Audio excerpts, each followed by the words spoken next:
Amigos de la vida, compañeros del planeta, habitantes de esta humanidad. Bien, aquí en Psicoanálisis Respuesta Necesaria, hoy vamos a tratar algo bien necesario, que es la cronología sobre Sigmund Freud. Y vamos a comenzar ya con el 6 de mayo de 1856, donde Sigismundo Freud, nace, el cual cambiará su nombre por el de Sigmund en Freiberg, Moravia, actual Pribor, que es en Checoslovaquia. Se le impone a sí mismo el nombre judío de Schlomo, S-C-H-L-O-M-O. Su padre, Jacob Freud, tiene 2 hijos de un matrimonio anterior. Para su madre, Amalie Nathanson, de 21 años, Sigismund es su primer hijo.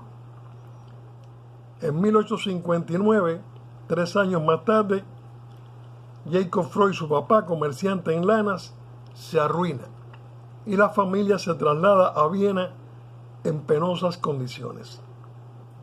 En 1873, Freud hace sus estudios de medicina en la Universidad de Viena. En 1874, Freud sigue los cursos de filosofía de Franz Brentano. En 1876, en Trieste, hace investigaciones sobre las glándulas sexuales de las anguilas e ingresa en el laboratorio de fisiología de Bruck, B-R-U-C-K-E. En 1877, monografía sobre el sistema nervioso central de una larva de lamprea. Y ya en 1881, Freud concluye sus estudios de medicina como médico. En 1882, un año más tarde, se enamora de Martha Bernays y abandona el laboratorio de Bruck por falta de medios económicos. Ingresa como médico en el Hospital General de Viena. Pasamos al año 1883, donde colabora con Meiner en su clínica de psiquiatría y dirige sus investigaciones hacia el campo de la neurología. Tenemos a Freud como neurólogo. En 1884 descubre las cualidades analgésicas de la cocaína. En 1885 es nombrado Privat Docent después de publicar varias monografías científicas y hace en ese año estudios en París con Charcot. En 1886, a su regreso a Viena, abre un consultorio privado. En septiembre contrae matrimonio con Martha Bernays. Al año siguiente, 1887, comienza a aplicar la hipnosis. Nace el primero de sus hijos y entabla amistad con un amigo médico, Wilhelm Fleiss. En 1889 acude a Nancy a fin de conocer las técnicas de sugestión hipnótica de Bernheim y Liebold, B-E-R-N-H-E-I-M y L-I-E-B-A-U-L-T. Ya en 1892, 3 años más tarde, colabora con Breuer.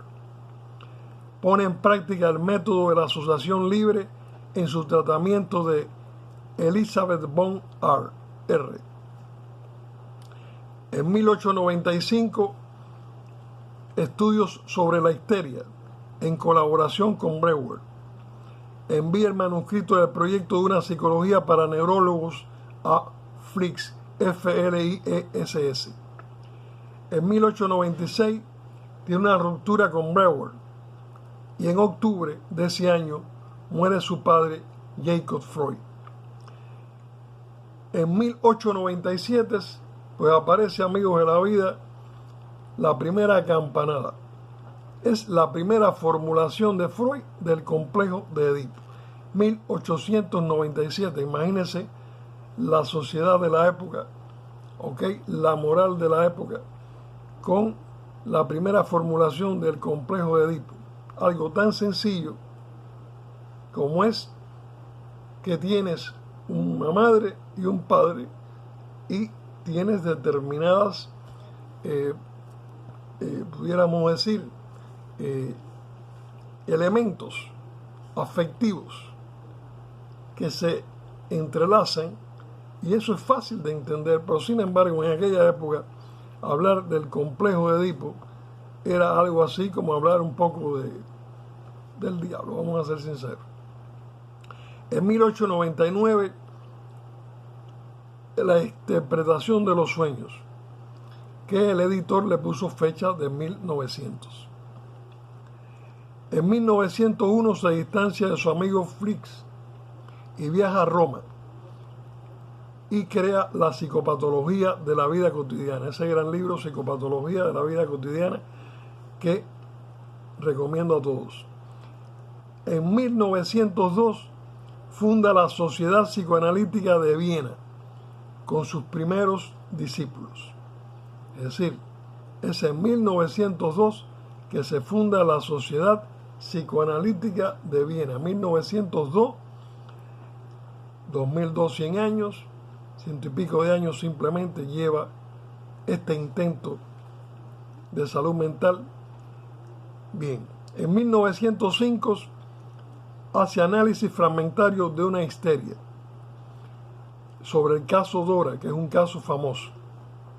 Escribe también el chiste y su relación con lo inconsciente, algo que es fascinante. Casi todos los pueblos, con todos sus chistes, obedecen a un inconsciente colectivo.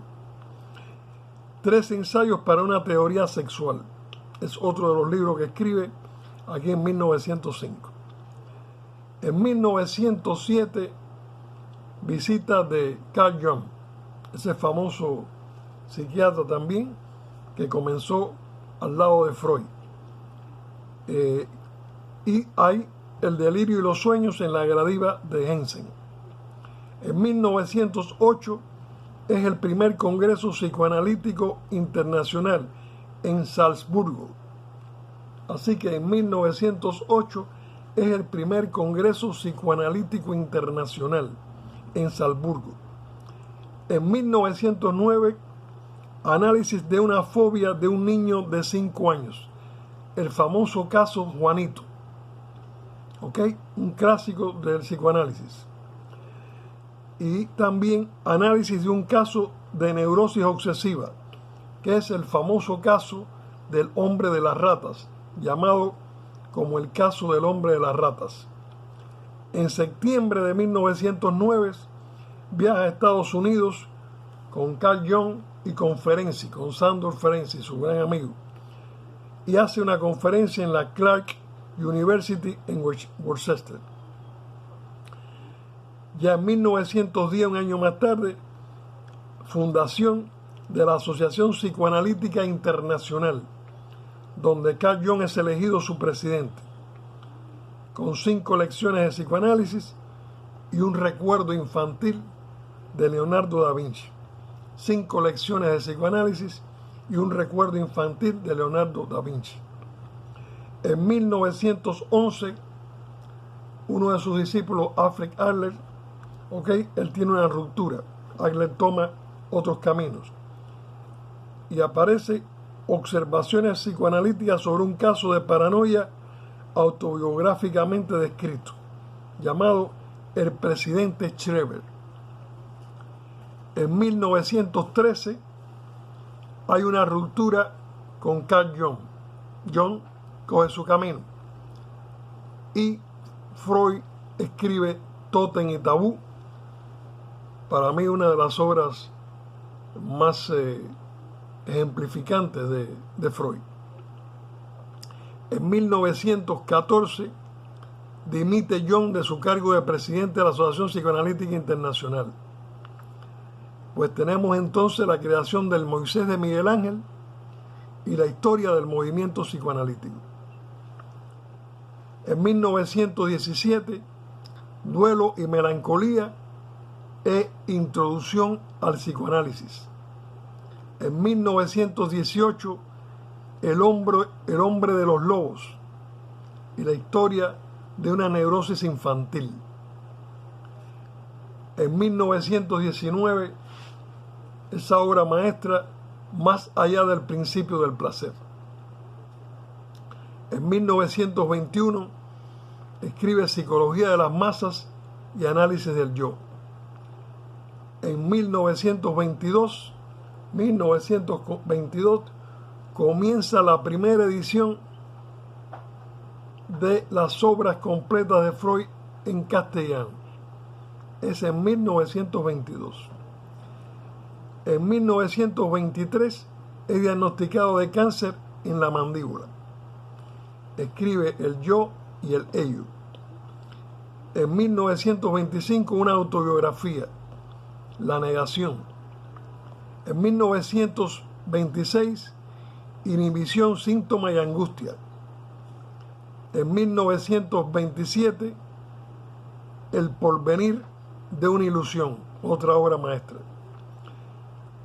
En 1930 recibe el premio Goethe y muere su madre. En 1932, nuevas aportaciones al psicoanálisis. En 1933, las obras de Freud son quemadas por los nazis en Berlín. En 1937, análisis terminable e interminable.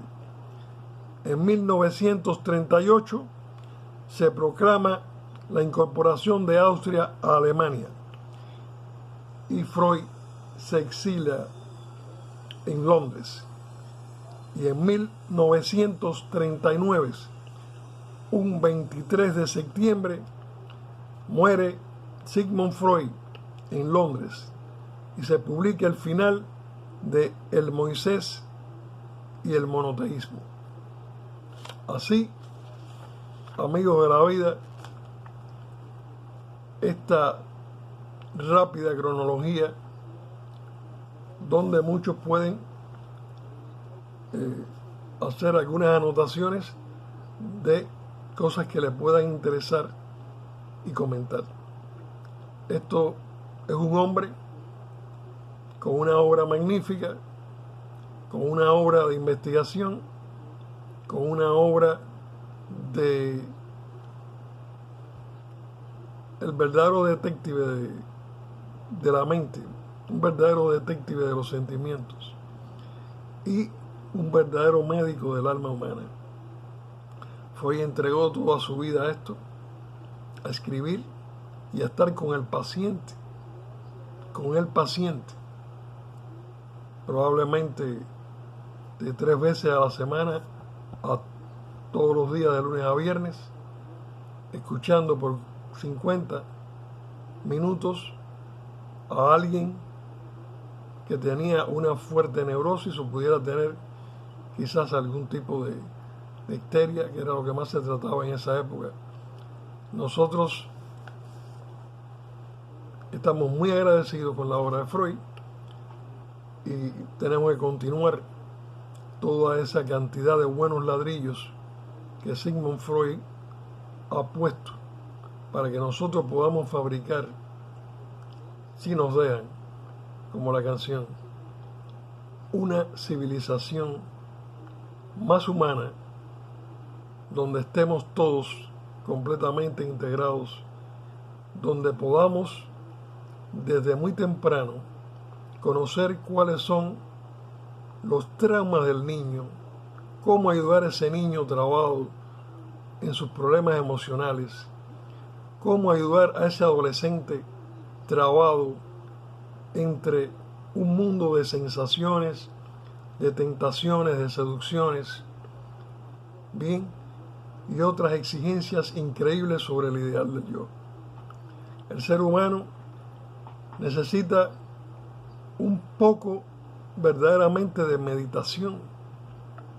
Si en algún momento hemos estado bien necesitados y tenemos la oportunidad de poder usar la tecnología, poder usar el sentido común y poder usar la historia, es amigos de la vida. Es realísticamente, no son estos programas los que se destacan, pero sí es muy necesario que todo el que tenga un poco de sensibilidad se ocupe de introducirse dentro de la obra de Sigmund Freud y también sobre la obra de todos los conductistas y la obra de William James, y se ocupen de todo lo que es psicología humana, que no han sido más que intentos. El ser humano ha querido decir, no, yo tengo la absoluta razón en todo lo que ha hecho hasta ahora, y eso ha sido un verdadero fracaso. Sigamos con nuestro tema de yo tengo la razón, pero el otro está en lo cierto. Y vamos a equilibrar, ¿ok?, este mundo, bien, donde este mundo tiene un gran pastel, pero es el gran pastel para que todos podamos comer. Nos vemos.